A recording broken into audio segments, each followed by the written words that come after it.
You have known it for longer than you have had words. Long before you learned how to explain yourself, before you learned how to smile at the right time, before you learned how to pretend that what hurt you did not hurt you, there was already a silence walking beside you. It followed you through childhood like an unseen twin. Not a cruel silence, not an empty one, something older, something watchful. It stood behind your eyes when other children laughed too easily, when rooms felt loud for reasons no one else seemed to notice, when the faces around you looked normal on the surface, yet carried tiny fractures underneath, little tremors of falseness you could feel without understanding why. You sensed things you were not supposed to sense. You heard the weight behind words.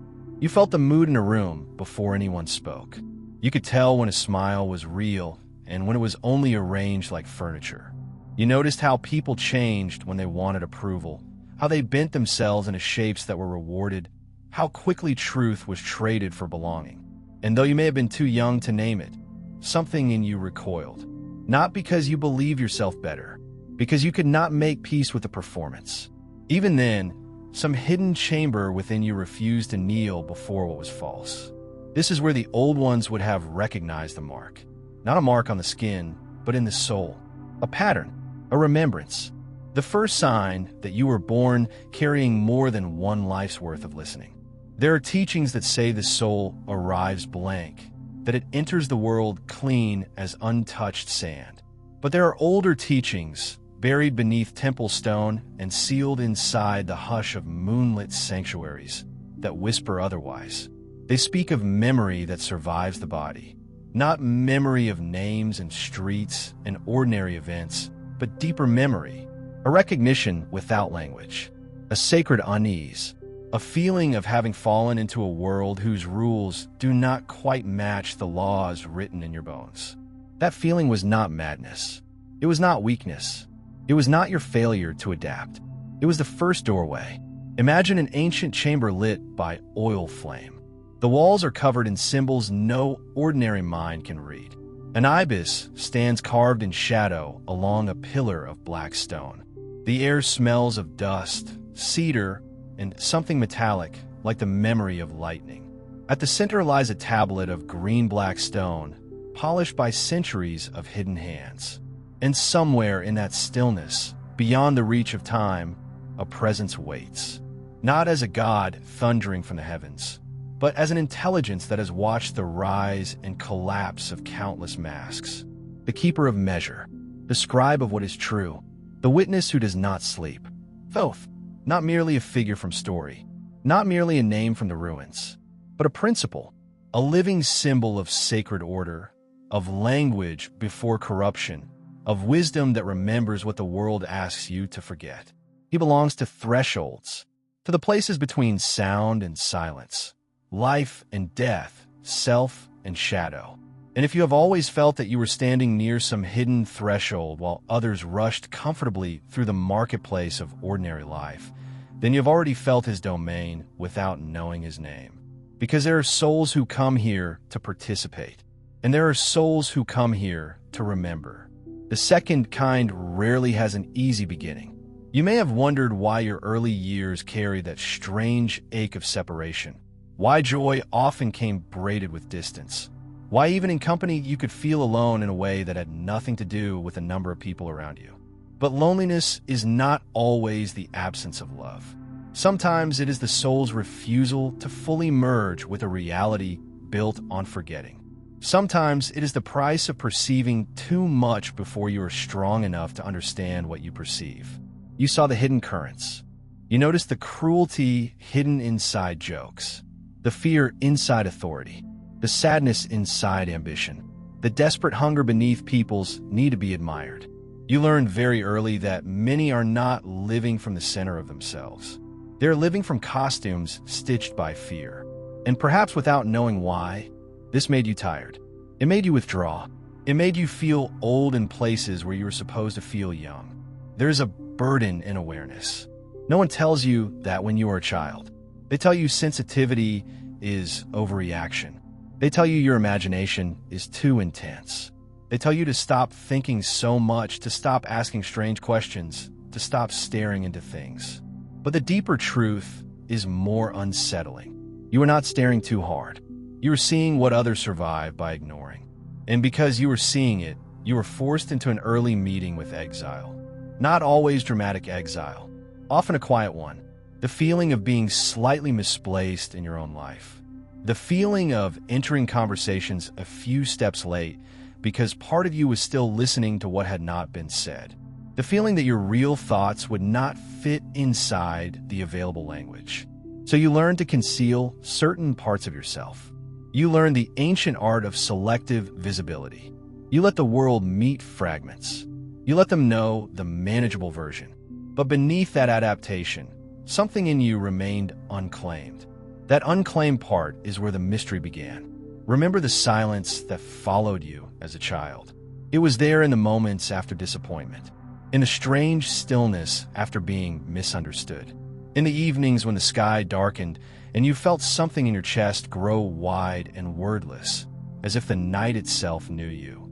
There were times you may have stood by a window, or beneath a tree, or in the far corner of a room full of voices, and felt an unexplainable pull towards something ancient, something vast, something just beyond the veil of the visible. Not because you wanted escape, but because part of you recognized that the visible world was only the surface. This is how the hidden call begins. Not with a trumpet, with recognition. A child who notices too much. A soul that cannot fully belong to the theater around it. A private grief with no obvious cause. A deep reaction to symbols, to silence, to moonlight, to forgotten places, to words that seem to glow from the inside. These are not random features of temperament. They are signs that the ordinary world was never going to be enough to explain you. Something in you has always been searching for the original script. The words before distortion. The law before corruption. The face beneath the mask.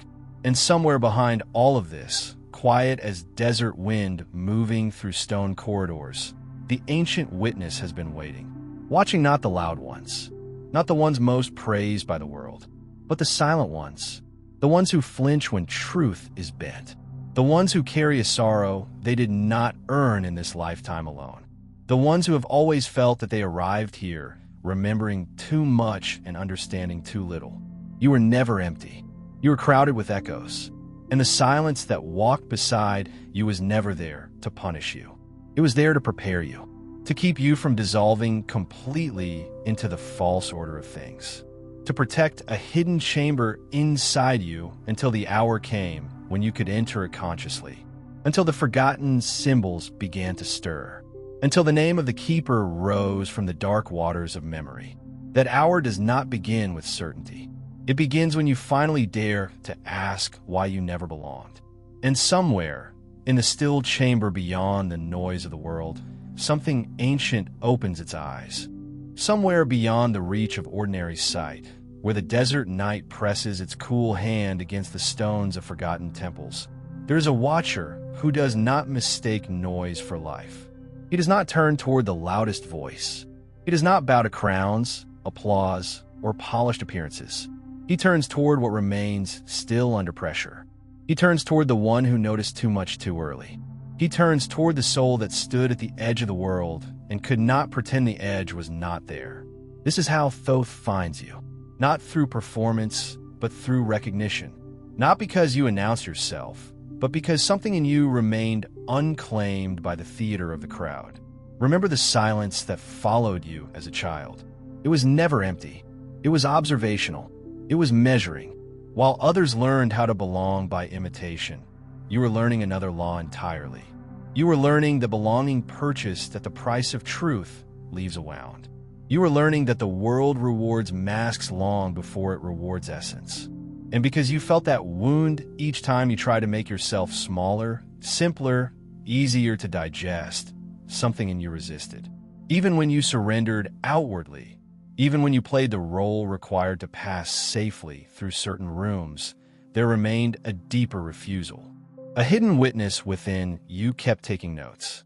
This is where the presence of Thoth begins to emerge. Not as a distant god seated above the sky, but as the intelligence behind that witness.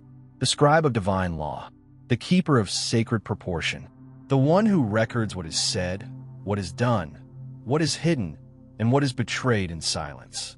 In ancient images, he appears with the ibis head, moon-crowned, poised between animal instinct and celestial order, between the earth that decays and the law that does not. He belongs to the scales, to the tablet, to the measured word, to the invisible architecture that holds chaos back from swallowing meaning. He is not merely wisdom. He is disciplined wisdom, not merely knowledge. Truth arranged into order. That is why he is drawn to outsiders. Because the outsider, at the deepest level, is often the one who has seen disorder inside the accepted order. The one who has noticed that many systems do not exist to reveal truth, but to manage appearances. The one who can feel the split between what people say and what they serve. The one who grows tired not because life is too hard, but because falseness is exhausting to carry. You may have felt this in ways you could not explain. The fatigue after ordinary conversations. The strange grief that followed success when success required self-betrayal. The discomfort in spaces where everyone seemed happy to repeat empty rituals of approval. The sense that words mattered more than others realized, that tone mattered, timing mattered, silence mattered, that language itself could heal or deform the soul.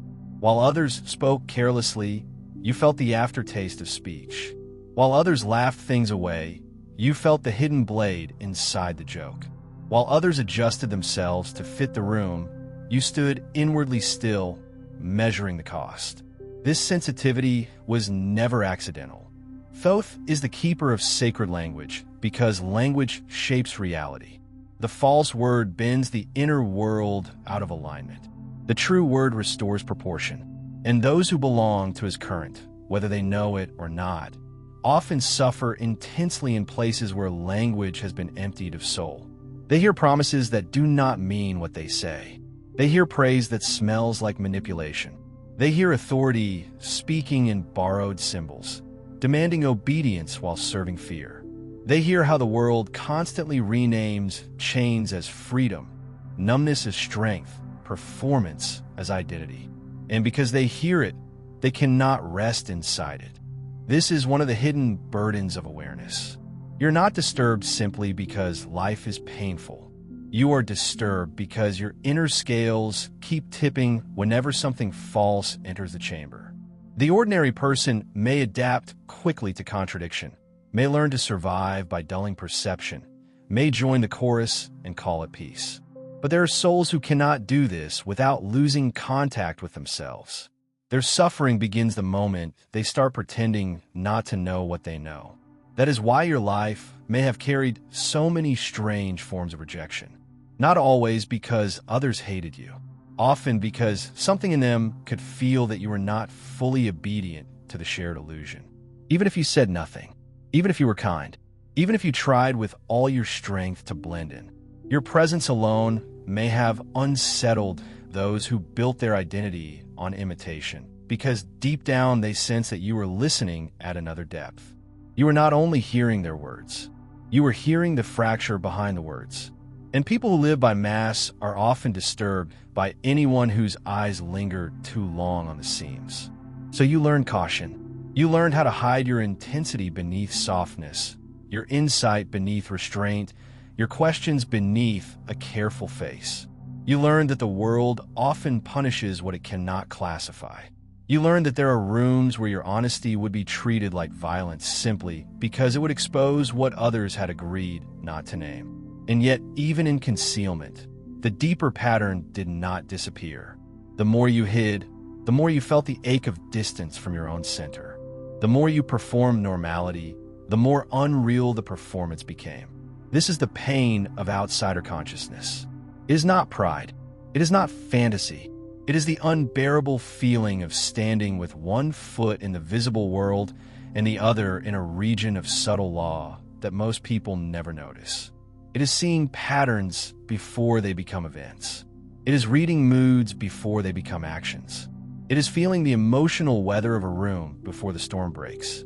It is knowing again and again that what is publicly celebrated is often spiritually empty. This does not make life easier. It makes life heavier. Because once you have seen through the arrangement, you cannot return to innocence. Thoth understands this burden because he is the witness of souls, not the flatterer of egos. He does not come to tell you that your pain makes you superior. He comes to show you that your pain has meaning, that your separation was not only a wound, but a form of preservation. That if you belonged too easily, you might have forgotten yourself completely. That if every shallow system had welcomed you warmly, you may never have gone searching for the deeper law. Rejection redirected you. Isolation protected a hidden faculty. Misunderstanding forced you inward until inward became a temple instead of a prison. This is why the old teaching is forbidden, because it removes your dependence on the approval of broken structures. It tells you that your difference may not be a flaw in your design, but the sign that your design serves another order. It teaches that some souls are not here to merge with the crowd, but to remember the pattern beneath the crowd, the invisible geometry beneath events, the sacred measure that false systems cannot imitate for long.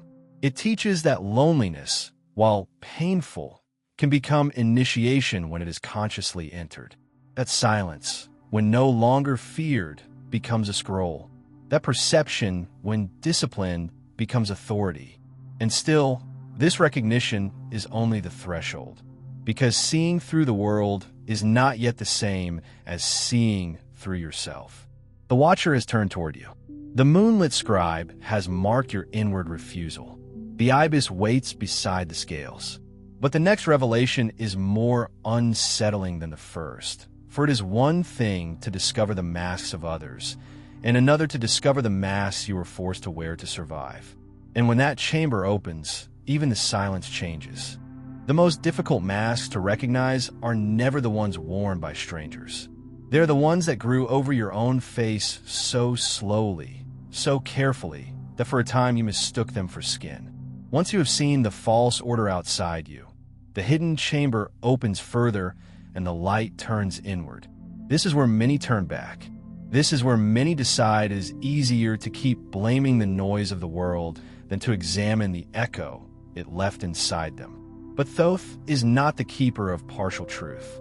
He does not guide you only to the threshold of others' deception. He leads you into the chamber where your own borrowed shapes are waiting, quietly, patiently, like robes hung on the wall after a ritual you do not remember agreeing to perform. Remember that strange feeling of standing outside the world. Remember how often you swallowed words to remain acceptable. How often you softened your intensity so others would not call it too much. How often you laughed when you were not amused, agreed when you were not convinced, stayed when something in you had already departed. None of this means you were false in some simple moral sense. It means you were trying to survive in structures that rewarded fragmentation. You learned, as nearly everyone learns, that certain parts of you could move safely through the day, while other parts had to remain sealed behind the ribs like forbidden scrolls. This is how the false self is formed. Not as evil, not as some dramatic villain hidden in the psyche. It is more tragic than that. The false self is the arrangement you create when truth feels too dangerous to embody all at once. It is the face that can endure the room, the voice that can pass unnoticed, the personality stitched together from adaptation, fear, politeness, injury, expectation, and exhausted compromise. It is the self that knows how to survive, but not how to breathe deeply. It knows how to function, but not how to kneel before what is real. And because it helped you endure, part of you became loyal to it. That loyalty can be hard to break. You may even have mistaken it for maturity. You may have called it being realistic, being easygoing, being good, being stable, being what others needed. But underneath that respectable surface, there was often another sensation, subtle and relentless. A tiredness that sleep did not cure. A sadness with no clean story. An irritation that rose in ordinary moments. Not because the moment itself was unbearable, but because you were once again asking your soul to wear a name that did not fit. This is one of the deepest wounds of pretending to be normal. The pain is not only that others fail to see you. It is that, over time, you begin failing to see yourself. The old teachings speak of sacred language not only as speech, but as alignment. To name a thing truly is to place it in right relation with reality. To name it falsely is to distort the field around it. And what is a false self, if not a false naming repeated until it starts to feel inevitable? You were called too sensitive when you were perceptive, called difficult when you were resisting distortion, called distant when you were protecting depth, called strange when your soul would not flatten itself into something easily consumed. Each false name pressed against your inner world like a seal on warm wax, trying to shape you into a form that matched the comfort of others. Some of those seals remained. You can feel them in the moments when your first impulse is self-correction, when truth rises in you, and just as quickly, another voice reaches for the old knife. Too much, too intense, too emotional, too quiet, too deep, too strange, too serious. These voices are not the core of you. They are inscriptions left by a world that needed you smaller to feel safe around you. But until they are seen clearly, they continue their work from within, and this is why awakening can feel less like ascent and more like excavation. Thoth, the scribe, does not destroy these inner inscriptions with force. He reveals them. He places them beneath a colder light. Picture a moonlit stone chamber deep beneath a temple floor, its walls etched with symbols of stars, feathers, scales, and eyes that never close. At the center stands a polished obsidian mirror. No ornament, no mercy, only reflection. You approach expecting to see your face, but what appears first is not your essence. It is every expression you learn to wear to remain legible to the world. The competent face, the agreeable face, the hidden hurt disguised as humor, the guarded face that anticipates betrayal before it arrives, the self that apologizes for existing, the self that performs strength so no one will discover how deeply words can cut. This is the horror of self-recognition, and also the mercy, because the moment you see the mask as a mask, it begins to loosen. The false self survives by remaining unnamed. It relies on habit, on speed, on unconscious repetition. It wants you to believe that adaptation is identity, that your defenses are your personality, that your survival patterns are your soul. But the soul is older than its defenses, older than its bruises, older than the roles it played to get through childhood, love, work, rejection, humiliation, disappointment. There is something beneath all of that which has not been reduced, even if it has been buried, something that still remembers a cleaner proportion. This is why you have felt such inner conflict. Part of you wanted peace through acceptance. Another part wanted truth even at the cost of peace. Part of you wanted to belong. Another part could not unknow the lie required for belonging. This tension has lived inside you for years, perhaps for most of your life, and at times it may have made you question your own nature. Am I broken or merely unwilling? Am I wounded or simply awake in a place that rewards numbness? Why do ordinary things feel so heavy? Why does pretending cost me so much? Why do I feel both hidden and exposed at the same time? Because the mask never fully fused. Because something sacred in you kept pushing against the inner walls. Because every time you betrayed yourself to preserve a bond, a silence followed. And that silence was not emptiness. It was the true self refusing to disappear. Not shouting, not demanding, simply remaining. Waiting under the performance like a buried gold light under sand, like a sealed scroll in the dark, like a forgotten name written behind the tongue. This is why your life may have carried moments of sudden clarity that seemed to arrive from nowhere. A walk alone after an unbearable day. A look in the mirror that felt strangely foreign. A sentence you spoke in anger that was truer than anything you had said in months. A moment of grief that stripped politeness away and left only the raw shape of what mattered. In such moments, the deeper self breaks the surface, not yet as a stable presence, but as a signal. It says, this is not your real face. And once you hear that, truly hear it, the world becomes even stranger. Because you begin to see that most human suffering is not only caused by pain, but by identification with the costume built around pain. People defend their wounds as if the wounds were identity. They protect their masks because the mask became the only structure they trust. They repeat dead language because living language would require transformation. They cling to the false self because symbolic death feels unbearable. Better the familiar prison than the unmarked desert beyond the gate. But you are not made for that prison. That is why the chamber has opened. That is why the mirror has been placed before you.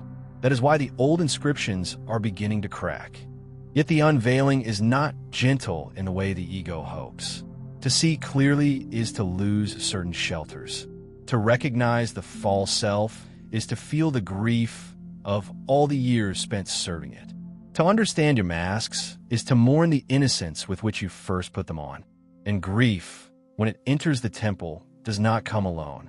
It carries with it a deeper teaching, one the ordinary mind avoids, one hidden behind the sealed doors of the old mysteries. For every false self must eventually meet its death, and the soul, if it is to be reborn, must be willing to stand in that dark chamber when the old face finally falls. There comes a point when truth is no longer an idea. It becomes a dismantling, not the kind the world celebrates with applause, transformation quotes, or polished declarations about becoming a better version of yourself. The sacred death is nothing like that.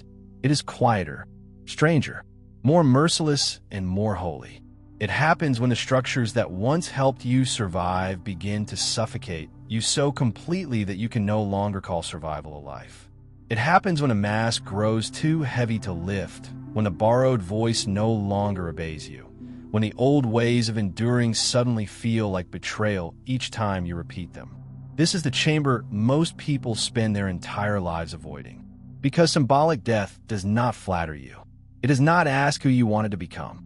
It asks what in you is never real. Remember the obsidian mirror. Remember the hidden chamber beneath the temple floor. Remember how the false self trembled the moment it was seen clearly. That was only the beginning. Recognition is the first wound. Death is the deeper one. For once you have seen the costume, once you have felt how much of your life was spent carrying names that did not belong to your essence, there comes a terrible threshold. You must either return to the old arrangement knowingly, which fractures the soul more deeply than ignorance ever could, or you must let something collapse. This is why awakening so often arrives disguised as ruin.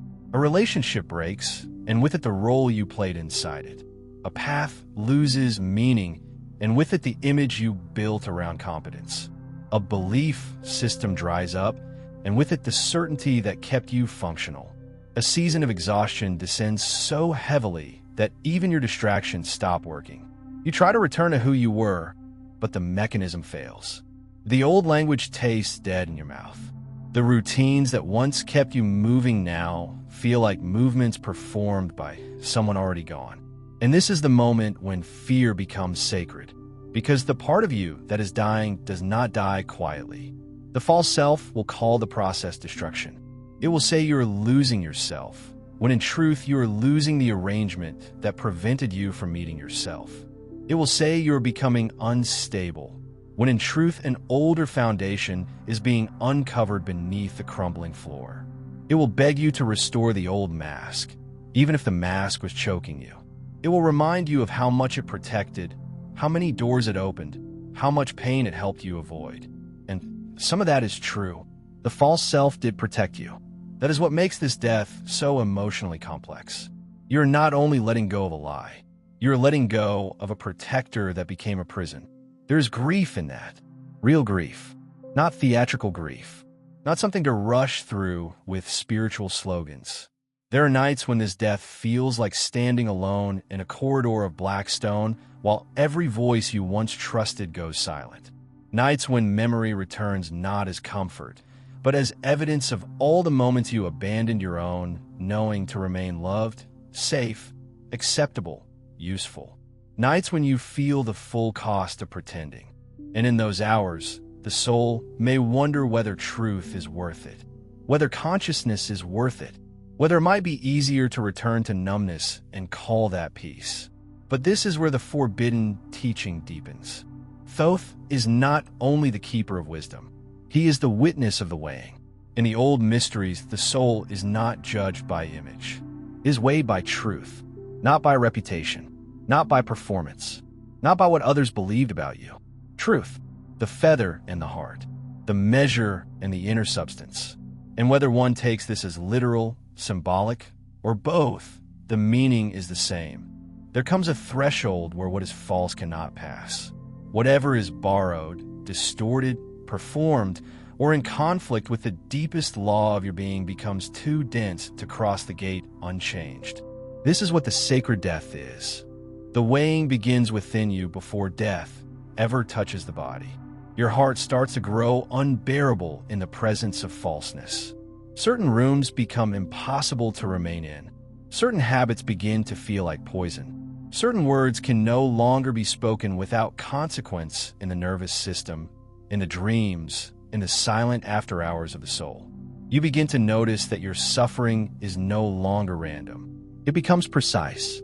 It gathers wherever you are out of alignment.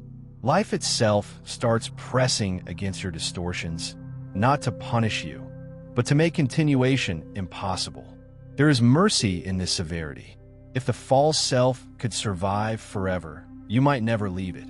If the old structures kept rewarding you without interruption, you might mistake imprisonment for destiny. So the hidden law intervenes. What no longer serves the soul begins to decay. And decay, though frightening, is one of the holiest movements in existence. The old Egyptians knew this in their own symbolic language. The tomb was not merely a place of ending. It was a passage, a chamber of transformation, a sealed darkness where something invisible continued its journey beyond the sight of the living.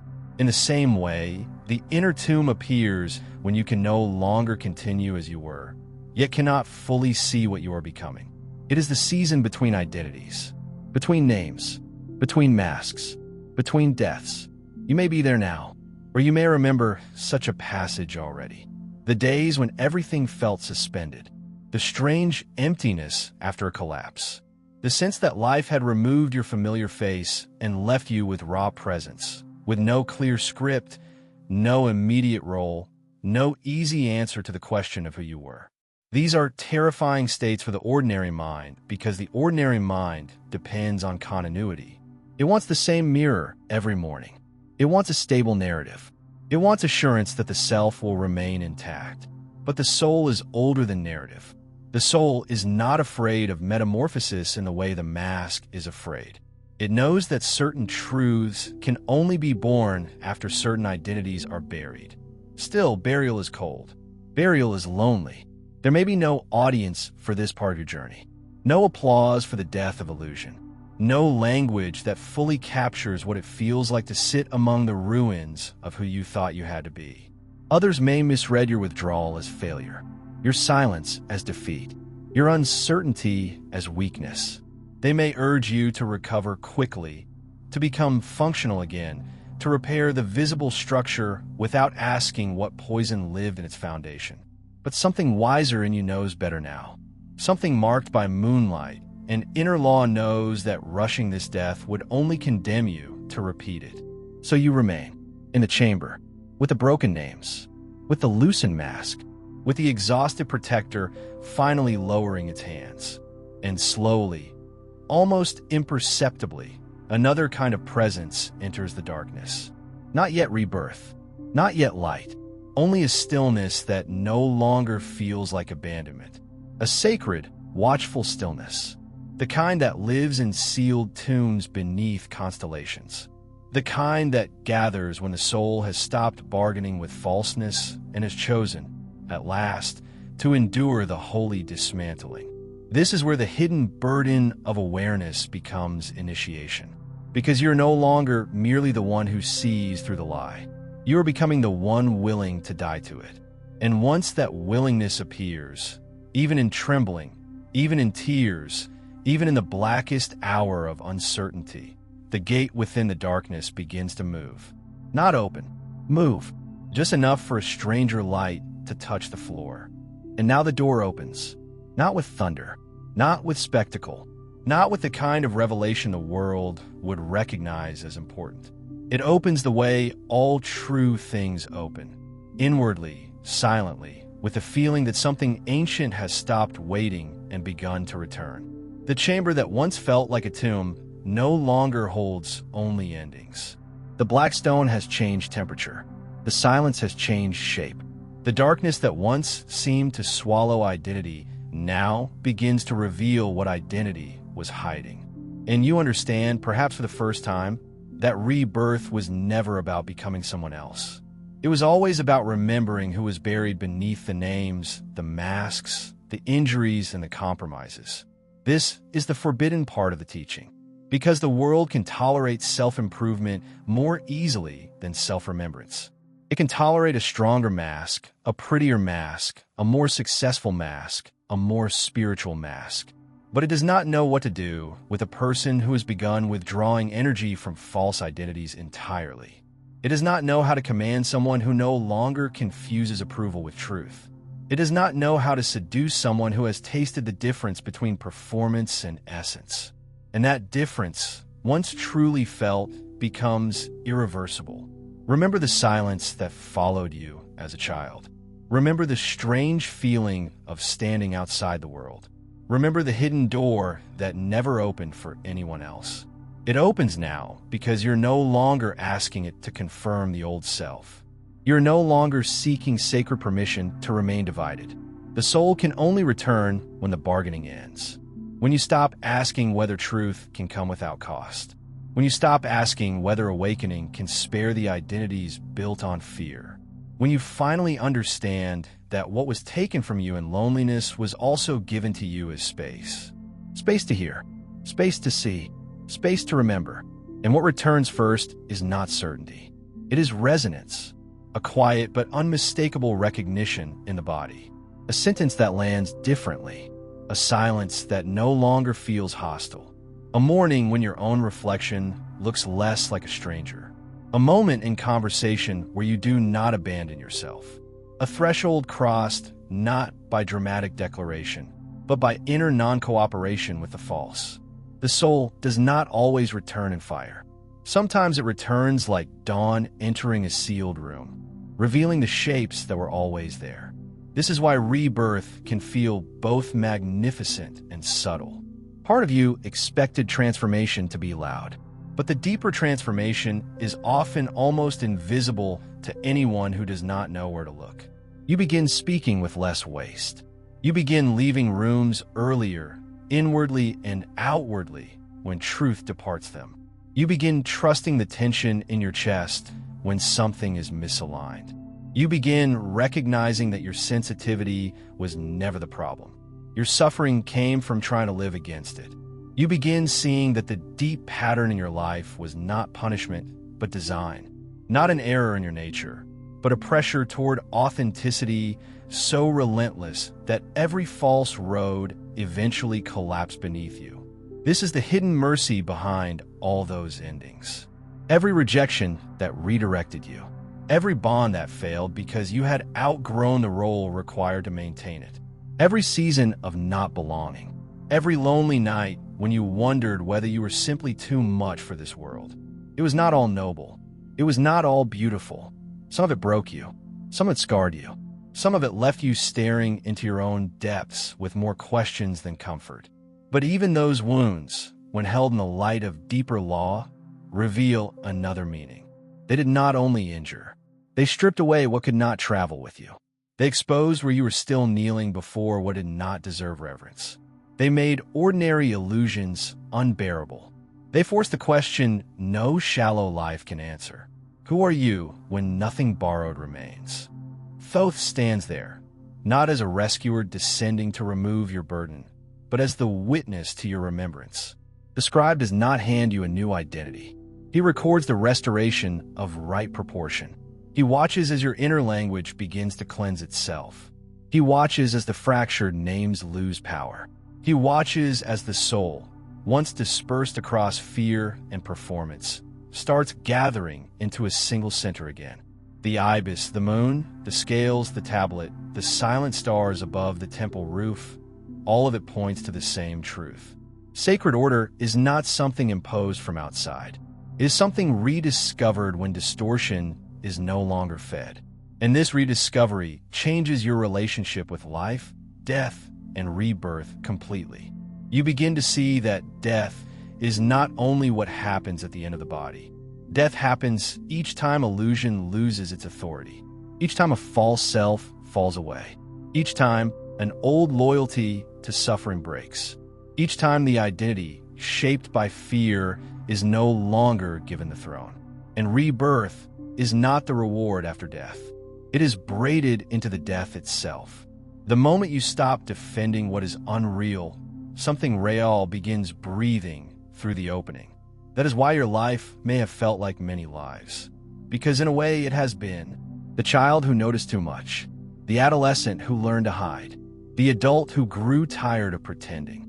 The wounded one who carried ancient sorrow without a visible source. The seeker who kept searching for the original script beneath all corruption. The one who stood in the inner tomb and felt everything collapse. None of them were mistakes. None of them were separate from the path. Each was a chamber. Each was a gate. Each brought you closer to the memory beneath memory. The forgotten, knowing that your difference was never random. You were not shaped for shallow systems because your soul was listening for a deeper order. You were not made to laugh on command when the room was lying. You were not made to call numbness peace. You were not made to remain asleep inside identities that violated your inner law. The pain of that mismatch was terrible, but it was also sacred. It kept a passage open. Now you begin to understand what the old mystery implied all along. The true self is not manufactured. It is uncovered. It does not need to become worthy.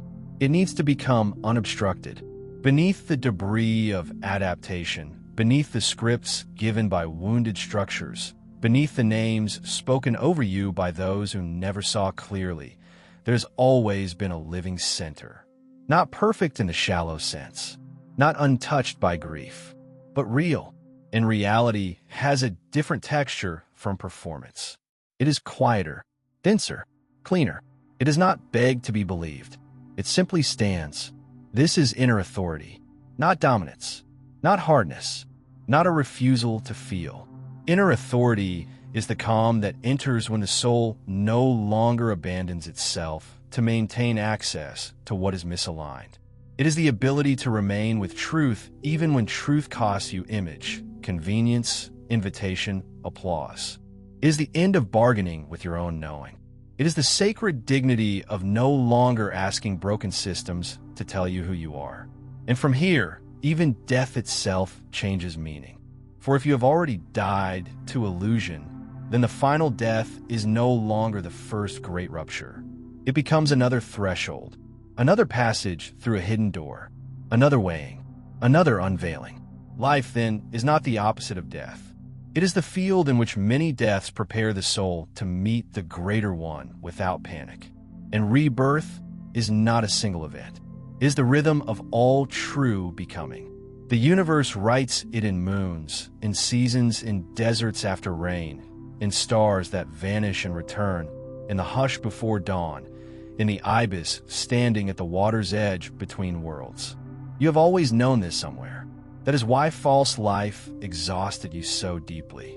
That is why certain words struck you like memory instead of information. That is why the ordinary story never fit. You were not rejected because you were empty. You were rejected because something in you refused to kneel before the false order of things. You were not isolated because you were forgotten.